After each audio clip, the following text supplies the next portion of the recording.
Gossip Family Episode 8.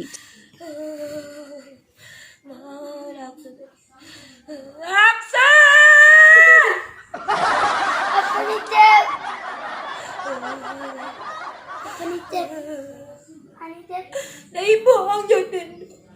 Alaman to ako na namam dia magigigigil dia.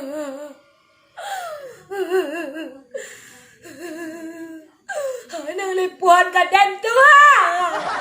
Biasa Ina itu dong. Ube tolong balian dan ube. Karajoa ang manayutin. Minta na namam ang mo na ikuan dan ha. Tolong ambil ube tu ah. Apa je? Ube kuro. Ube damam lah.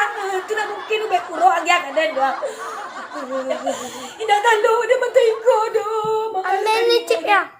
Ambil ada ube tu ah. Ada damam tu ube damam lah mangau ube kuro long ka agak ada.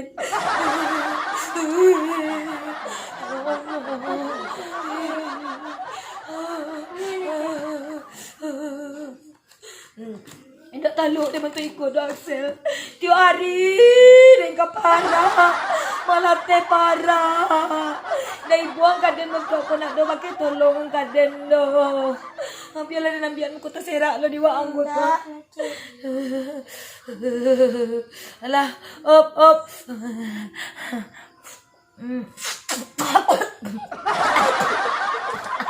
Kurang ajar durako. Isang pangay ka din, kamunsyan din, ka dalam marang din. Pantay ko na piana sa pem. Pwede mati ko talaga situ balik. Anak doon ang bibo ka din ko na dadama mo to. Tolong lataan diyang tua ha, ube to. Tua nampak diyang tua. HP dia berbunyi tua. Ya. Saya nak menelepon tua. Ande ya Allah Tuhan tu. Mak mendingin mana badan yang kuat. Dah masuk. Saya nak menelepon tu.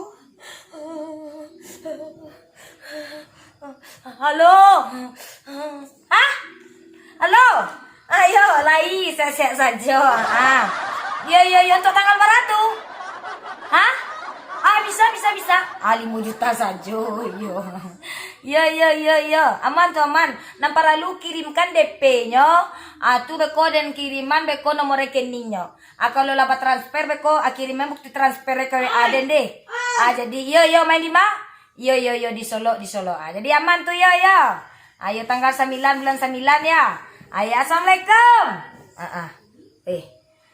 Nampak diang ku ha. Hilang sakit dan sekali diang job dan masuak nak jadi dan mam diang dah. Yo kalau job nak masuak ko dia hilang mam dan ko gara-gara job nak doyo jo ko kapara tu adi lo. Dia ulang dia mam dan Axel. Dia dingin ni tadi ada. Entah yo lo job tindak.